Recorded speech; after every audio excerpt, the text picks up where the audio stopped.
జ్ఞానం తేహం సవిజ్ఞానం ఇదం వక్ష్యామ్యశేషతః యజ్ఞాత్వా నేహ భూయోన్యజ్ఞాతవ్యమవశిష్యతే.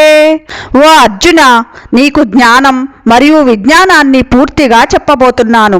జ్ఞానం అంటే మనిషి పుస్తకాల ద్వారా చదివి తెలుసుకున్నది, విన్నది, నేర్చుకున్నది, అంటే దేవుడు, జీవుడు, ఈ ప్రపంచం గురించి.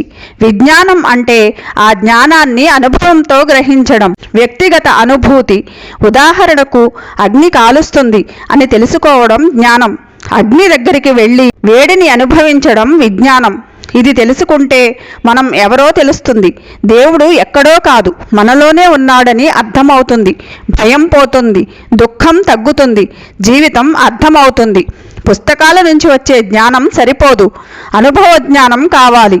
అది కలిగితే జీవిత రహస్యం అర్థమవుతుంది అని శ్రీకృష్ణ భగవానుడు చెబుతున్నారు. హరే కృష్ణ.